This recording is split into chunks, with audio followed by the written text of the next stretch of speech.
Welcome everybody back to the Crimson 15 podcast. I'm your host, Crimson 10. I'm F15 PCA. And we just finished up episode 7 of Star Trek Discovery with the dumbest title ever. But here we go. Magic to make the sane man go mad. What? I don't know. That's just an... So, I always start out the episode right out the front. This episode was... okay, weird, okay. It's the best episode by default. Yeah. It was so bad. And this is still not that good. It's just... This is like... This episode just made me feel weird, and I was getting bored with it, and I wanted it to end, and it didn't make any egregious... I don't know, maybe it did. I don't know. Let's just jump right into it. Starts out with Michael doing like doing a star log, you know, which is cool because that's always something in Trek they always do. And then she's talking about, I think I found my place here, but I still feel like I'm on the outside. Oh, God. Yeah, we get it, I'm going to do my darnest not to cuss. Because, man, even I took notes, and in my notes I wrote cuss words. So I'm not going to say them. So she's blabbering about being, I'm on the ship, but I think I found my place, but I'm still on the outside. And so she gets to the doors. I think my greatest challenge yet. I pause it. I go, M15 PCA, they're having a party. That's her greatest challenge. And then I unpause it, and what does she say? Oh, there's a party. And it's a party that does not fit a Starfleet ship at all. And this is like a full-blown, 2005 house party. Yeah. People don't party like this today. No. Let alone in the future. This is some silly MTV circa 1999, 2002 Oh, yeah, party. Like a spring break on Yeah, MTV. it's like a stupid, but a fake Hollywood spring break, not a real one. No. And they're playing like rap music and stuff. It's just... And staying alive. and Tilly's acting like a drunk idiot. Oh, no, that guy's so cute. Oh, God, you're so stupid. That's part of USA. I mean, it's ridiculous. I don't want to see this. It's so ridiculously stupid. And, and then she's like, oh, what kind of guys do you like? I'm shocked. I'm shocked that Michael and Tilly aren't lesbians. I'm shocked.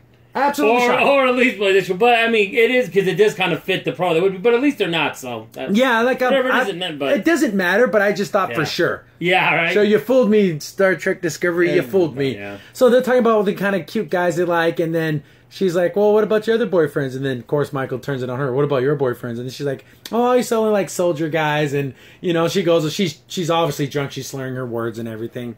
And, of course, they're all talking. I finally learned his name, Lieutenant Tyler, who's my favorite character. So without a doubt, he's the coolest character. Yeah, he's a normal Star Trek. You could plug him in any other Star Trek series he'd fit in.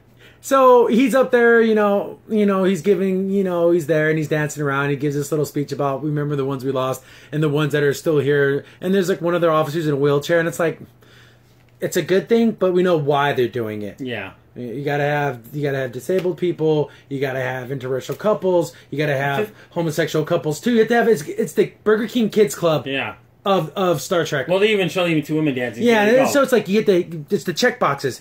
There's nothing wrong with it. It's the why you're doing it, and it's they hit all the check boxes. And I can understand maybe having a captain maybe in a wheelchair or a commander, but once you start get down to like an ensign. I mean, would they be in Starfleet? Maybe, perhaps, in some capacity, but they wouldn't be able to really do anything. I don't know. I just find it odd.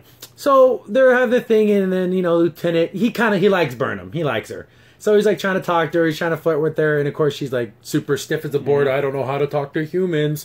You're a human. Even though I am a human, but she can't figure out how humans work. They get called to the bridge, some sign. They go get to the bridge. And Michael's like, thank God I'm getting called to the bridge. And then Lieutenant Tyler's like, Saved by the Bell. They're walking, and then you see more people running, exercising. What's up with the exercising on this freaking... Yeah, the only time you see it running like that is like in Voyager when the Marquis got in trouble and Tuvok was training him. That. But you don't see them exercising. Well, only use a holodeck. I mean, they have a holodeck. Yeah, full-blown training facility. So use that for running. I mean, you don't have to. It's just an odd thing that they showed these disco shirts, which everyone can, and the comments told me it's just short for Discovery. The stupidest reason I had in my mind wasn't as stupid as the actual reason. No, because disco's actually a thing. It's music. So and they had to shorten it because it couldn't fit 4 more letters. No. They couldn't shrink the font. And then you had to use the font. It looks like from the 1970s. Yeah, it's so stupid. So they're walking through there and they're trying to talk. And, of course, Michael's just being socially awkward because that's who she is. And they bump into the doctor, the engineer guy and the doctor. And they knock his stuff all over the floor. And then Michael's like, oh, I'm so sorry. And the engineer guy is being... weird. Oh, and then he goes to hug her, and he's like, oh, there's so many random possibilities in life, and he's like acting like he's out of his mind. Yeah. But I guess it's a side effect of him being he's the engine for the sport drive. And I guess it's affecting his mind. Oh, yeah. I guess it made him a nicer person. A weird nice person. But at least a nicer person. And even his partner, which they never say, but even though their boyfriend or husband, wife, something. Yeah, he goes, oh, sorry about my partner here. Wouldn't he just say my boyfriend? Yeah. It's such a weird thing. That's like, again, that's something a gay couple would say in 2000. Yeah. We don't even say that anymore. No. And it was just Will and Grace? Come on, guys. It's weird. It's just no one cares. Nope. Just be normal about it. Don't be weird about it. Then, you know, and he's like, you know, being all super nice, and they're talking about relationships, and he's like, well, what about you two? What are you guys? Like, he's like, a little personal there, engineer guy. Yeah, your business. Damn business. They get called to the bridge, and I guess they're at yellow alert. We saw a yellow alert. That was kind of cool. And then it's some space whale. That's like a rare endangered species, which had to bring that up. And Captain Lorca's like, okay, just get out of the way. And then Michael's like, it's a protocol dangerous species, blah blah blah, and a little PETA symbol pops up. No, not really, but well, then the captain just so disinterested, like he's the one caring about the ship. It's like, and I even wrote here, I know Captain, I don't care. Oh yeah, he's basically I don't give a crap. If it's not killing in war, he doesn't care apparently. So they teleported on because I guess the protocol is you find these things because how did she explain it? They're always spending all their time eating that they don't ever mate. That's why they're an endangered species. It's an odd thing. I mean, I guess we don't know they're outer space creature, but they transported into the holding area, you know, where the cargo stuff is, and they're scanning it. Oh, there's something wrong with this. There's like an energy signal. Its mouth opens up, and then we get a 1920s spaceman suit. Well, look, I'm pretty sure the helmet's enduring because they have the antennae, but it looks like, you know, Captain Cosmos in 1920s. So he's killing everybody. Captain Proton, if you know. Yeah, Captain Proton. That's what it is. And he's shooting people, and wouldn't the ship automatically know that there was phaser fire? Yeah. Wouldn't it automatically go into lockdown mode? I don't know. Did they not? This fish is so advanced, you think it would. Again, if this is Kirk's ship, like in that time with technology, then I would give it. I'd say, okay, maybe they did it. But since they have all this advanced technology, when they have these things. So he's going around just killing everybody because everyone, I guess they didn't have weapons down there. Which I brought up this point. I remember in the first episode, there was dudes with pulse rifles everywhere. Yeah, where are those people Where's the at? black badge dudes? Yeah, did they disappear? Unless it was a Sector 31 op and they left, I don't know. It's weird. Yeah, like where were those guys? Where's all those? They even had armed guys in the mess hall. Yeah. And this is wartime, so that'd be more standard. Another thing, why would you have a dance party place during wartime? That's just so I can understand a get-together where, you know, you sit down. You know how, like, on The Next Generation, they would, like, play poker and stuff like that. But that's a little different. This is like a full-blown, again, circa 1999, oh, let's get drunk. Okay, if you went to, like, an alien space station, I expect that, not... on the actual ship. Yeah. So, you go around shooting people, and I'm like, oh my goodness, that guy's kind of fat as totally mud. Like, that guy's kind of chunky. And then he's just going around kicking butt, shooting everybody. Michael's like, oh, there's stuff going down on the ship. And then this is when the whole time, like, this is a time loop episode. Yeah, and even Mud tells him at first, so I'm going to be doing this many more times. Yeah. And then Mud's straight up killing people. So, Mud went from the charlatan that would sell you snake skin oil and all that kind of stuff to straight up psychopath murder. Mass murder with all this advanced technology he has. Murdering and enjoying it. Yeah. He's completely full blown mass murderer. Yeah. He should be in an FBI top 5 list for being a. Exactly. And I can understand him wanting to get revenge against the captain.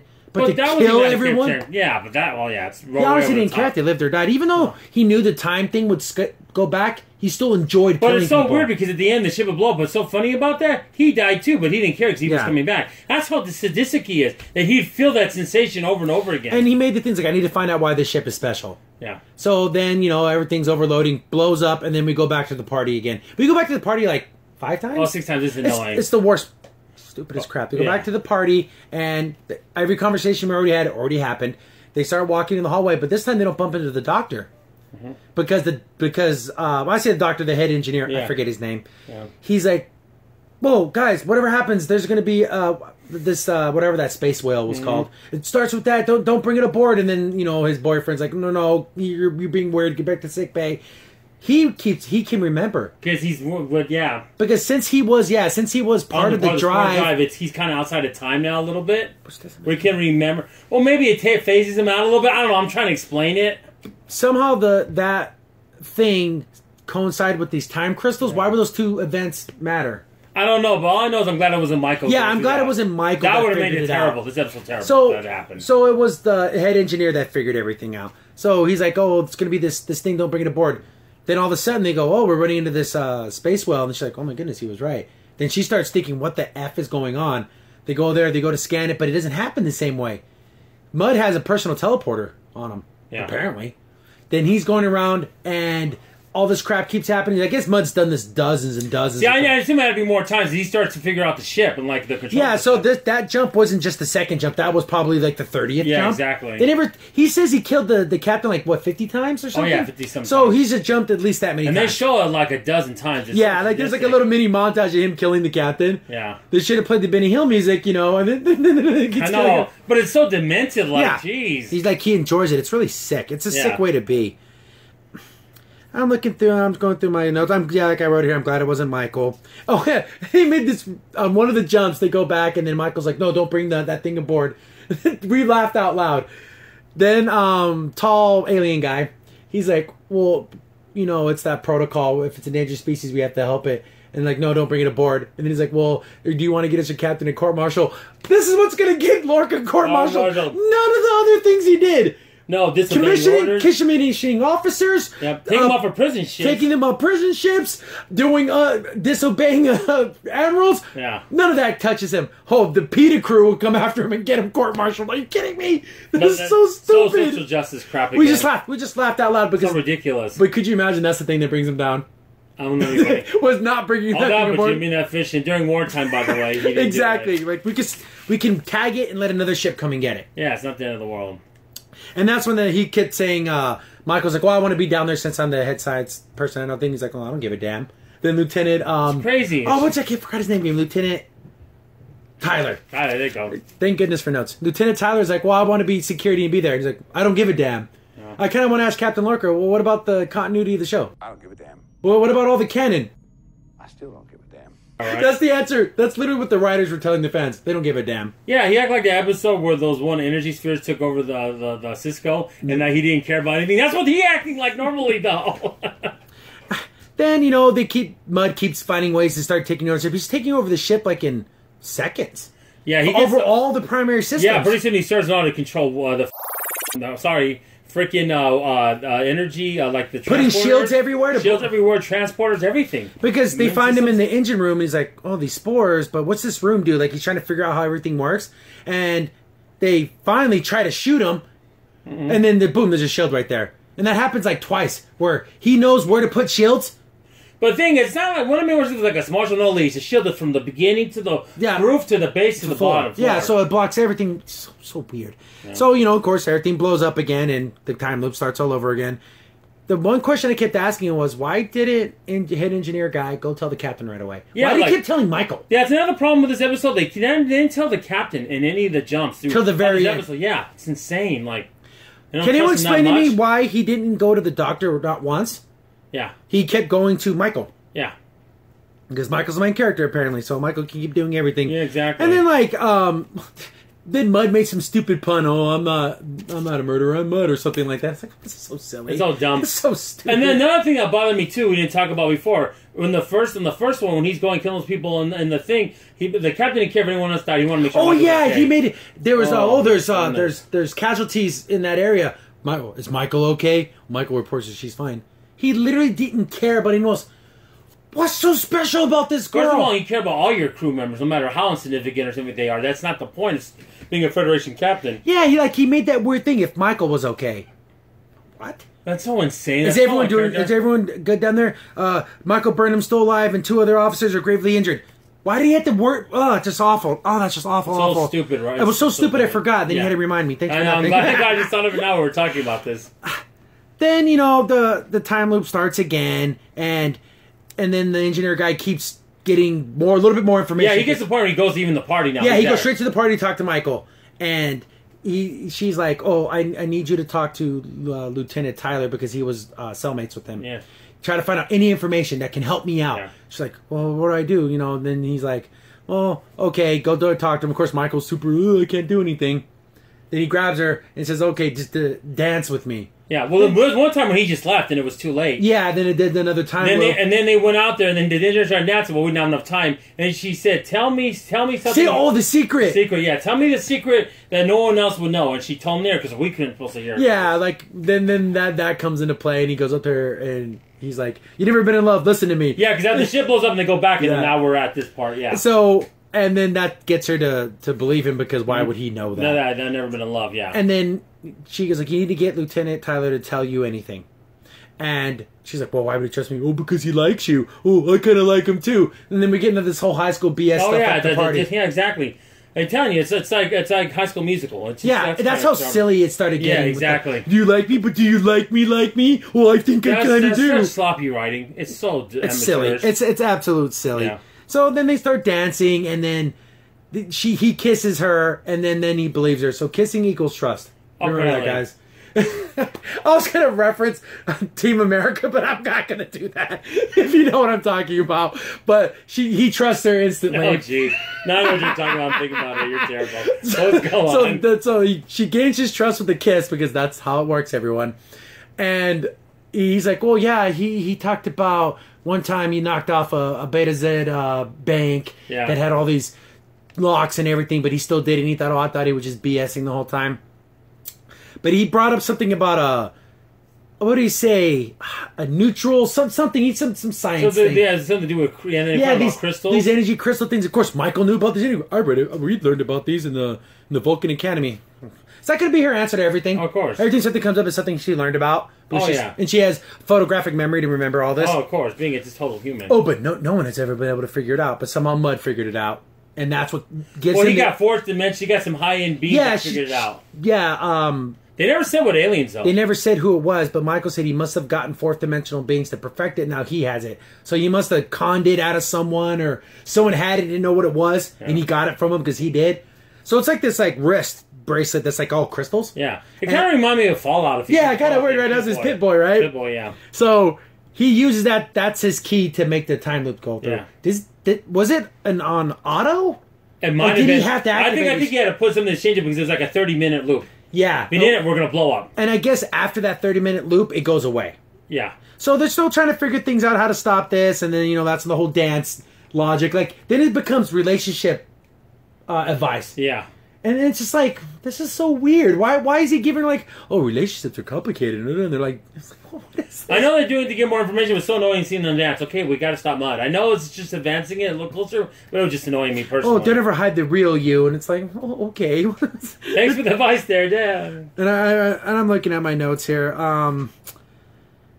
Then they had the time crystals. And I'm thinking the whole time, then there's another time loop, and there's Mud's getting irritated.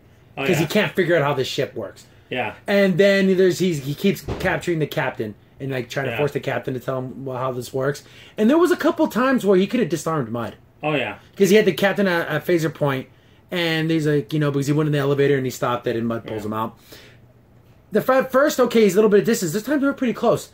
Can he get the gun away from him? But he's the same guy who broke a Klingon neck. Yeah, he can't beat up a fat guy. Yeah, regular human. I know, right? So they go in that little secret lab where that Gorn skeleton is and everything, and there's of course all these weapons down there, and the captain's like, I'm not going to tell you anything. And he's like, I've killed you so many times. That's when he brought up all the times he killed him. Then he pulled out this other kind of gun, and it was looked like a flare thing, it burned him up. It's kind of reminds me those one disruptors that you would see on maybe a Klingon full full blast where it just incinerates you. It's like a brutal weapon.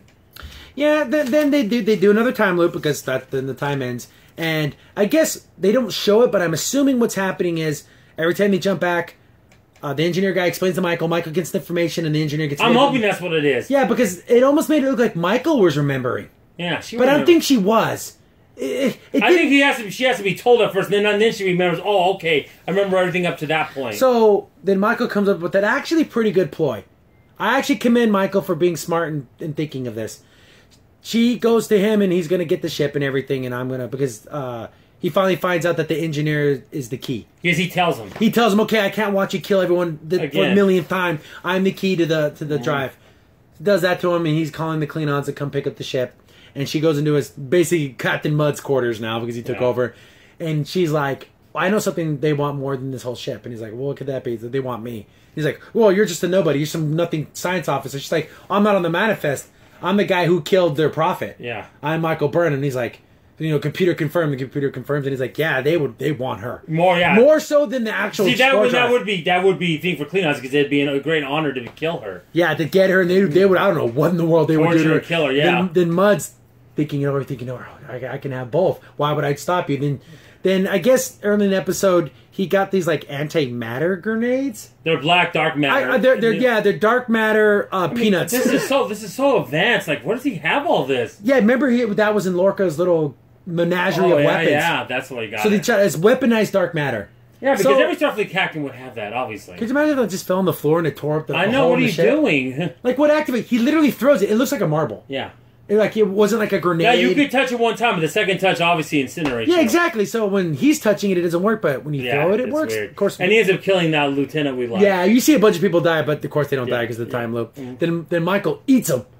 Like 3 of them. So you're going to have to reset the time again. Forces him to reset the time because Mudd's like, damn it, I want to be. That's when Mudd, the shyster in him, is like, I want both. And he got kind of tired of it. Like, I'm just tired of this. He goes back, and then he gets on the bridge, and everyone's like, they know he's there. Yeah. But he's like, what's going on here? Oh, we know what's happening. We know about the time loop. We're going to just give you the ship to save everyone's lives. And then Captain Lorca's like, I'm not going to have a repeat of what happened to my other ship. Yeah. I want to save all my crew members.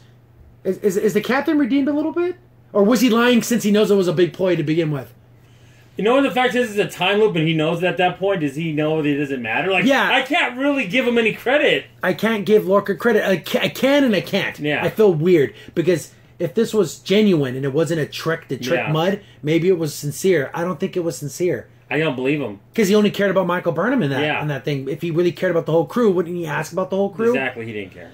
So Mudd's like, I don't know, because they basically said, you can have Michael, you can have the ship, just make sure my crew's safe. Yeah, and like what Crimson was saying there, this is what Mudd reminded me of the old Mudd from the old series, not this where he's not murdering everybody. Jeez. So he's like, okay, then they shake on it. And then I'm like, I thought they were going to do something to him right there, but they don't do anything. Yeah, I remember you said a little joke, maybe it's a little busting. Yeah, he has a hand buzzer. I got you, Mudd. And then I'm like, how are they going to solve this? Like, what's going on? What are they going to do here? He's walking down there, I'm Mudd, I saved the day. And they did bring up that Stella woman, which I thought was fake. Yeah. Apparently she's real. Yeah. So you find out at the very end that she's actually a real person. I thought he made it all up. Yeah. And they turned out the reason why they found out about Stella, because she's a real person, is because he only took care of primary systems. He left all the secondary systems. So they were taking their time to go through all the systems. I wonder if there was how many loops happened. Oh, I'm pretty sure there's another 10 or 20 between that. Easy. I would like trying to break it down. How many times did they loop? I'm sure it was like 80, 90 times. Almost 100 times, I bet. I bet. Guarantee it. So they find all this information about Mudd, and they're kind of like talking crap to him about like all this Stella girl and everything was always about you.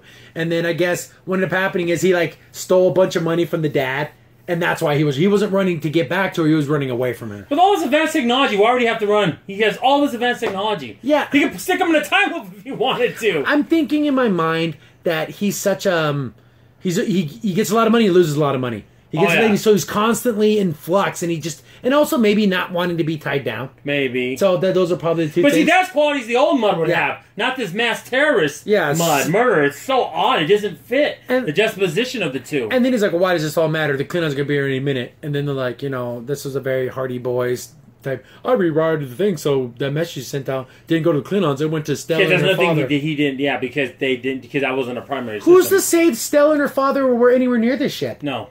Yeah, I know warp drives and stuff, but what if it was like a 3-week warp jump? And not only that, what if they did a sport jump and they were so far away? How did they get there? I mean, it's just kind of... Was it super convenient that this Stella girl and her father were close enough to be there? So, and as they were teleporting in, I'm wondering, is she going to be like some kind of crazy alien or something? That's what we're hoping. No, just a woman. I mean, it looked straight out of like, she looked like the outfit you'd see in the original Star Trek series. Yeah. That's the first time where she looked like, that could be in Kirkstein. And her father looks straight up like the most generic gangster. If this was the Orion Syndicate, if it was the Godfather Orion Syndicate, that's what he looked like. Straight up, Old school mobster. So at the end, so they get down and Coach, I missed you, Harry. Like she runs up to him and she has like that just kind of weird kind of Italian girl, Jersey girl kind of accent. It's like, this is so weird. Yeah. And then he's like, well, I had all these problems and that's why I ran away. And I wouldn't be a better person by mass murdering people. Are you kidding? And then she's like, oh, we could have solved those problems together. And then like the dad's like, oh, we're, as long as you make an honest woman out of my daughter, marry her and everything. And he goes, I don't owe you, I don't want to owe the Federation anything, so what do you want right now? This is what we're doing. Yeah, just to make sure he doesn't bother the Federation anymore.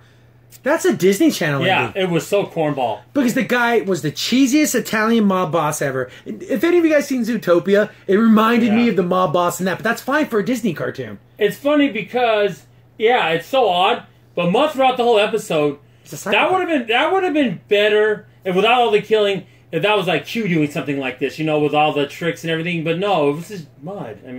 Yeah, Mud and the Mud. Oh, I enjoyed killing you, Captain, so many times. Yeah, that's someone who's psychotic. Yeah, was that again? Sociopath. Exactly like that. The way he was acting in that part to when he's meaning that his ex, I don't know, girlfriend, whatever, doesn't feel like the same guy. Not at all. Not at all. As long as you marry my daughter, we can work it out. And he's like, oh, I'm trying to be an honest guy. That doesn't seem like the guy who was murdering everyone on the ship a million times over. So this wacky Disney Channel ending doesn't fit. It didn't fit the rest of the episode. No. Which I thought the time thing was kind of interesting. I'll admit, this is the first time some of the premise of an episode was decent. And actually, I kind of liked it. So then after they fixed it, everything's fine. Mud goes off with his soon-to-be wife, I guess. But of course Mud's going to get away because Mud's Mud. Yeah. And then, it's Lieutenant Tyler and Michael. And then Michael's like, oh, I guess the engineer guy. Sorry, I don't remember his name. He told me in one of the time loops we danced. And then he's like, oh, yeah, he told me too. Why would he tell him? I understand maybe telling her, but because he wants to play matchmaker. It's so odd. Like, he was such an a-hole before, and now he's like... No, matchmaker. He's all dancing around. Me a match. Yeah, he's all dancing around the ship. Give me a catch. What the heck is this? I know. Then sorry, we don't have a first kiss, blah, blah, blah. So now there's like a thing between them two. Oh, yeah, it's weird. Like, almost at the point you think they're just going to start singing. It just gets that so corny. Then they get on the bridge and then they kind of give each other looks. Once they start passing each other notes and playing footsie. I know. What is this, high school? So that's the episode ends there. And overall, I just feel weird because the premise was standard. It was decent. It wasn't bad. We've seen time loops in millions of sci-fi shows, so it fit right in there. I thought Michael's ploy was good. Yeah. But everything else in the episode was just so muddled and weird, and the dancing and rap music and... Why can't you just make it a new person, not Mud? Why don't you just make it a new person?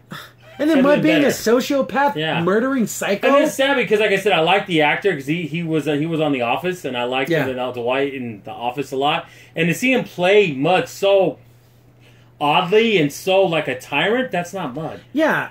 And the last part, that was Mud. Yeah. But the first part, not at all. And then that ending with the stereotypical Jersey girl, daughter of a mob boss, was so clichély weird. It just so removed.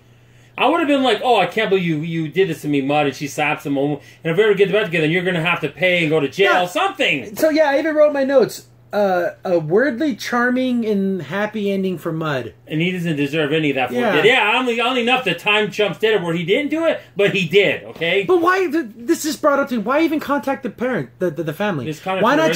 Why not make the message go to nowhere, just tase Mud or whatever, and then cuff him? And then at times, why don't they just bum rush him? Okay, if he has a shell on, but I'll bum rush him when he was on the bridge. And then did none of that. Yeah, they all just kind of stood around and watched their captain get killed 50 times. The lieutenant's the only one who shot, at least. There was a shell run, but at least he shot our favorite lieutenant. Yeah, Tyler. Tyler, there you go. I keep forgetting. But that's the thing. So there's all that kind of stuff. I would say if there was an okay. So I think a bad episode is like everything else. And then this one was just slightly above bad. Just 5.5. Yeah. Again, if they didn't have the dumb ending, maybe it might have been a 6. Who knows? It might have almost not a positive, but we'd have been in at least a D range. So that's just an off. I don't know. It just makes me feel so weird that the writing is so. Did they call in Disney writers for that last scene? So odd. Did they think we're going to be endeared to that? Like, oh, we'll show you the old Mud, but before that, we're going to show you this monster. It should have been at the end where Michael Burnham, oh, Mud, and she shakes her finger and winks at him. What is this? Oh, silly Mud killing people. That's bad. And it's amazing. I've even, not all, because most of them agree with us, but I've seen the other Star Trek YouTubers just like fawn over the series that are really ones that do good videos. I'm like, are you kidding me, guys? This series is awful. It's awful. Yeah.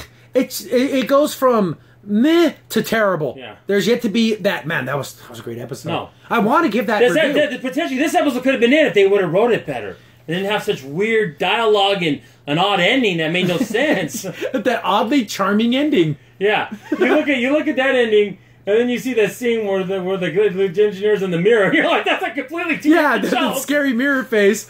Yeah. So this. I'm trying to think. That's pretty. I think we touched on everything. All the moments that really stuck out to me. Why was Michael the hero? Why not just go straight to the captain? So I guess when the electricity's gone, they said, "Oh, the power just goes out like that." But I think that was Mud transporting on the ship. Yeah. That's what I'm assuming. That's what it was. And Mud was making people disappear with his hands. Yeah, transported. Like he transported with his fingers, like it was a magic spell. I guess that's the whole magic to make a sane man insane. I think that's the title. Yeah, but the thing is, that level of technology, but yet the Federation's never developed that where they could do that. I mean, I guess it's by sleight of hand. I guess you could do it, but this is Kurt's time. You're doing all this. That's funny they mentioned Bedizet, which is kind of that was kind of funny. He robbed the bank there. Yeah, robbed the bank there. Yeah. So I got nothing else to say.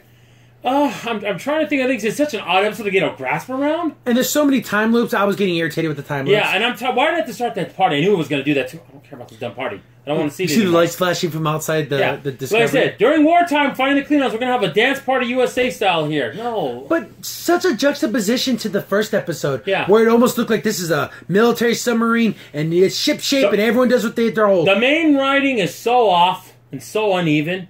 Like this captain, the way he acts, no way would have a ship like this. It just would be a tight run ship, the way he acts. And then everyone's loosey-goosey doing their own thing. Drinking, getting drunk, and making out in the hallways and stuff. That's not a Star Trek ship. You have to have protocol and once you do things like that. Yeah, what you do in your quarters, but not fraternized like that. And there's certain things you do. You get it's like this is wartime. Yeah, especially it's like during the military. You give up some of that when you're in military uniform. Same thing with Starfleet. I think you give up some of those things out in public, or at least it's against protocol. Something. I mean. So weird. I don't know. So I'm pretty good. Yeah, I think I can't mention anymore because it's just a hard end. Because the thing is so sad. The premise was so good. It could have been expanded upon them, but they didn't do it in the right way. So sorry again. Another chance to make a decent episode, and they messed it up. So I guess they did drive the same man mad. Yeah, no, we're the same thing over and over again.